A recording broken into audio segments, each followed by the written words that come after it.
Joining us now on the Deseret First Credit Union Hotline, fresh off a bougie vacation to Cabo San Lucas, golf, sunshine, swimming, the beach. David Nixon is back, well rested. David, great to have you on the show. You're looking tan, my friend.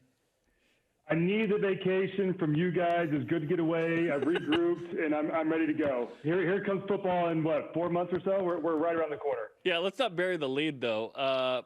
Hanging out with Taysom, of course, the brother-in-law and other family, but and then Craig Bills. So it's like, I mean, how much you talking football? How much you not talking football? The funny thing is we actually do bring up a lot of the memories, and we chat about football and just things we remember from our days. But it was a blast, honestly. We played a lot of golf, some good golf and some not so good golf, but all around it was a great time. Good to get some sunshine and get back to Utah and get back to the grind.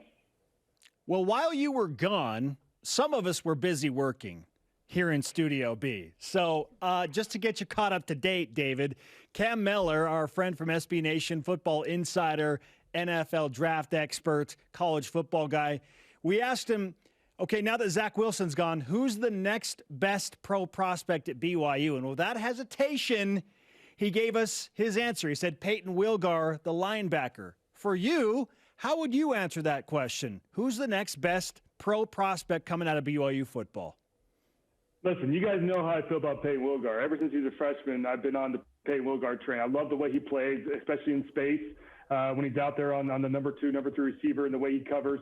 But I also like the opposite side of the ball, Tyler Algier. And I know this isn't very conventional because a lot of he's not a conventional back in the NFL, but this is a guy who's a bruiser and a guy that loves the position he plays, but you can't bring him down on first contact. And I think that's what the NFL teams love. If you need a third down back, a third and short back, you put in Tyler Algier, and he's going to get you that 1 or 2 yards. And so I'm excited to see how he has, what type of season he has this year, because I think he is one of those guys that if he can continue to put on good film and good tape, I think that some team would take a leap on him. But this team is going to be interesting to see how they all evolve. You've got the schedule. The schedule's in place. Now you're going to be on primetime television like they are every year during Independence. Now, who can kind of step up to the plate and kind of come about, as we saw last year with Zach. Zach took advantage of the COVID year and the type of season they had, as we see. And the question is this coming year, who's going to be able to take advantage of their schedule they have with the packed P5 schedule? Let me add something else to your, I guess, argument for Tyler Algier. Apparently, he just ran a 4.39 40, and he's a beast. How about that, David Nixon?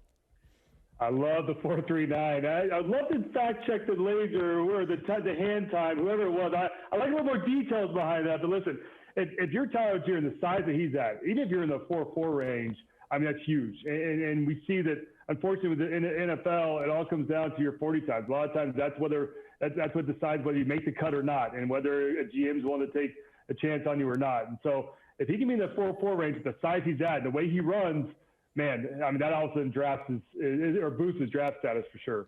What was your fastest 40? 4.56, coming out of at BYU, my senior year at BYU. So, okay. You and Austin not 4.39, not 4.39, and not 4.31. I'll take my 4.5. Chris Wilcox, right? That was insane. Okay, that's a fun answer because there's certainly a couple of guys here that are in the mix, and we talked about them too. Like, I think Puka Nacua could be in the mix in a year or two, right? Isaac Rex is an intriguing guy. He's going to be in every national magazine going into this offseason because he caught like 10 touchdown passes, right? Ryan Rico is an interesting one to me too. People don't want to talk about punters, but David, I think he's an NFL punter. And then James Empey, Spencer brought up, and Tyler Algier. So there are certainly some guys. And then there's going to be I wonder about a couple of offensive linemen as well, but it took a sec for us to get to this point. It took a pandemic, unfortunately, to blow up the schedule. But here we are, and BYU is going to have a plentiful NFL draft, and then I think a couple of guys in next year's draft. So we almost forget, David, that sometimes it takes time. It took Kalani Sitake a 5th year to really get on the map, and it paid off. And let me say this. Brady Christensen, with what he did in his pro day and what he did this season, has helped this BYU offensive line unit big time. And you mentioned Nippy's name, and he's a name I had written down as well. I think he's the guy that benefits from a great year like Brady Christensen, where all of a sudden you put the offensive line back on the map. I mean, it's been a while since BYU had offensive linemen drafted, and there's some bias towards that with missions, et cetera. But now the way that Brady performed, and I think he'll be probably a first, second, Probably first or second, maybe third round. He slips to the third round. But the way he performed, he definitely boosted his draft stats as well. But I think that helps his offensive line. You got Clark Barrington, you got Impey, you got a lot of guys that have the Freeland. You got guys that have the ability to go to the next level. But for one reason or another, I think BYU's offensive linemen got kind of passed over in years past. But now Brady put them back on the map. And so excited to see what happens with that unit. But you're right, this team has a ton of talent. And this is how it always is in March, April, right? We're sitting here thinking who's going to emerge. And I think that's what's so great about fall camp. And with this schedule, somebody's going to have to emerge as a playmaker. And if you can be that playmaker, then all of a sudden you have a chance at the next level. David Nixon with us on BYU Sports Nation. We've also been discussing the biggest missed calls in the history of BYU sports. This based on what happened between the Braves and the Phillies last night. Close play at the plate. It determined the game. We all thought, as well as most of Major League Baseball, that it was clearly not a run, but the umps looked at it 5 different angles and somehow said that the Phillies scored. So got us thinking, all right, how have things impacted BYU in that regard? So in your opinion, what's the biggest missed call in the history of BYU sports? What do we have? We have 45 minutes? I mean, how long do we have to talk about this? I mean, I could go on. I mean, listen, I'll talk about my personal career. I look back, I think of 2006, the offensive pass interference on Matt Allen in the end zone. I mean, terrible call. And in 2007, the fumble that was not a fumble by Vic Soto against UCLA at the Rose Bowl. I mean, those are a few of the calls. I mean, it was Doman. Sean Doman had an interception that they overturned somehow, same game in 2007 against UCLA. So listen, there's calls. You can go back and forth. I will say this: the bad thing was we were playing on Versus, and of course there were no replays. There were like 2 cameras in the whole stadium. So I don't blame the refs for not being able to overturn it. But no, I mean there's some blown calls. That one last night was. I'm with you. I don't know how they came to conclusion there, but some in my career were probably those 2 that come to mind when you think of blown calls. Those 06 and 07. Those are tough ones because we went 11-2 both years, and you take away a couple of those blown calls. We go 11-1, or maybe we catch some other momentum. You go undefeated. It's a lot of woulda, coulda, shouldas, I guess. Well, 'tis the season, right? It's April, so here we are. What's the call that you totally got away with yourself? Like you held or you PI'd in a game where you were like, dude, I got lucky. I mean, there's plenty of those. I'd say the one goes back to high school, actually. We're playing our rival. The ball was on the 1-yard line. They run like a quarterback sneak. We stuff them on 3rd down. There's only like 10 seconds left. The clock's ticking. I get up. I look back, I see there's only like 4 seconds left. So I jump back on the pile. And like you can see in the film, I stood up, I look behind me, and all of a sudden you just see me just jump and leap back on the quarterback as he's trying to get up. Sure enough, clock expired. We won the game on the 1-yard line, held them for the winner. That's probably what I got away with. That our rival, Bryan High School, to this day, I think they're still bitter about it, but oh well. I love it. David Nixon sharing some absolute delightful plays from his high school career on BYU Sports Nation. As we push forward to BYU football in 2021, I know crazy that it's only 4 months away, but yet here we are. Who's going to be the face of Cougar football when the 2021 season kicks off? Listen, I hate to admit it because I'm a defensive guy, but it's always a quarterback. It's always a quarterback. Which one, David? I love this. I love the fact. I mean, you look back at last year, and we going into the season, Zach Wilson, who's not going to be the number 2 pick overall, he was in a quarterback controversy. They weren't sure whether it was going to be Baylor or him who started the season. And I love that about this year. Yeah, we don't have a clear-cut number 1, but you love the competition because it truly does bring out the best. And I'll tell you what.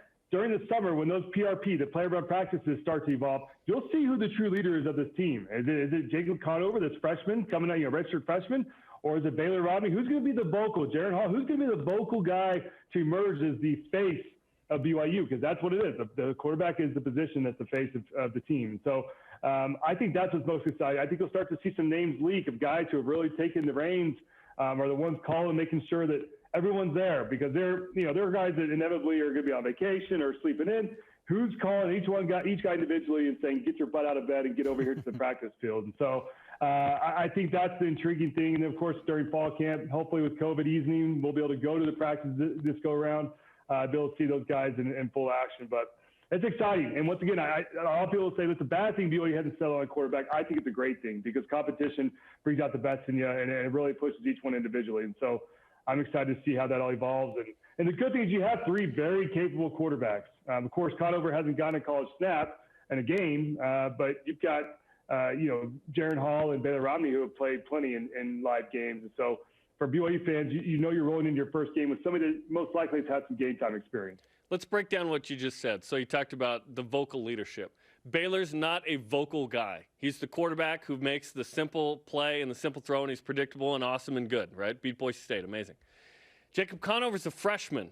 Do you want to throw a freshman into the mix to command the group, albeit Jacob's pretty unique, right? Turned down Alabama for a Scully. And then there's Jaron Hall. To me, it's clearly Jaron Hall. And maybe it's not so clear right now, but I think it will be later that he's the guy. He's been in the system. He's the most athletic quarterback there. He makes great throws as well. To me, it's going to be Jaron Hall because I wonder if you want to throw a freshman, like blind resume, you don't want to throw a freshman at 7P5s. Baylor, you know what you get, which is good. The ceiling's probably a little bit higher with Jaron. Do you feel like it's Jaron's job to lose? I think there's elements of each player, and I think that's why they haven't settled on a particular player. I will say this. That's so no one transfers, David. Hey, I'll say this. When it comes to a quarterback, it's all about confidence.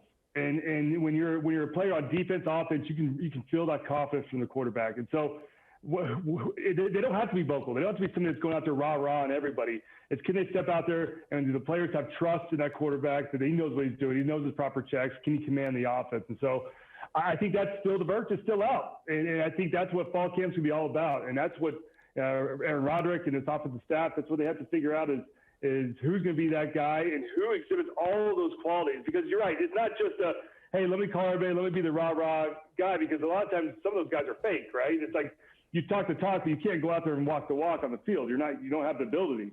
And so you put all those elements and all those qualities into the big basket, and that's when hopefully one of those guys evolves. But I don't know if there's a leg up. I mean, obviously, Jaron's played well and Baylor's played well, but Jaron's had injuries. So I think there's pros and cons with every guy. Yeah, Conover is a freshman, so that's a con against him. But the pros, we heard that he tore up the scout team defense last year in practice. He was out there just tearing them up left and right. And so you don't know. And I think that's the beauty of it. Once again, there's no clear-cut guy to where it's a true competition.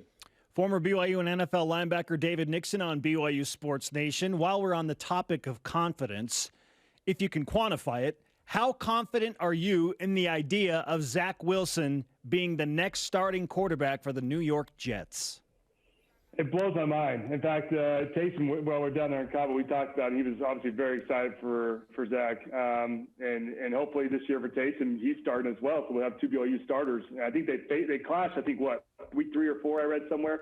Maybe we have an all BYU quarterback matchup in the NFL. But I'm obviously pretty confident, especially when they trade away Sam Darnold. I think that was a telltale sign that they're going after Zach. But listen, in the NFL, it's all about getting your shot. And yeah, we understand the woes of the Jets and kind of their past history, but you look at their draft, the picks they have this year, they have 3 picks within the top 34 picks. They have 5 within the top 90. So they have the ability to go out there and get some talent to surround Zach with. Granted, these are a lot of rookies, which you don't love. You want some veteran guys in the mix as well, but they can go out there and pick up some good talent to try to protect them and to provide some support for them. So the picks are there. I mean, they've traded away some of their best players, Jamal Adams, Sam Darnold. I mean, they've gotten picks by doing that. But I'm excited for it. I mean, listen, the good thing is as a rookie quarterback, there's a long leash there, right? You understand that there's going to be some growing pains. It's a process. You probably won't start seeing the fruits of it until 2 or 3 years down the road. But for Zach, I mean, what an opportunity to go start in the NFL week 1, because when you're taking top 2, top 3 picks, you're almost guaranteed to start. They're expecting you to come in and start right away. So we'll see how it all plays out, but pretty exciting times with the draft being, 3 weeks away, now less than 3 weeks. So excited to see what happens with him and, of course, with all the other BYU players. David, great to catch up with you, man. We would love to play golf with you at some point in Cabo if you'd like to invite us. Or in Provo. Just throwing it out there. Yeah. Listen, we're going to put it on the calendar. I can't wait. Jeremy, I've heard your driving game is just phenomenal, so I can't wait to see it. Unbelievable. My driving to the course, yeah. Very safe, very, very methodical approach for sure. David, great to talk to you, man. Thanks for the time. All right, guys. Take care. David Nixon on the Deseret First Credit Union Hotline. Deseret First, you know why we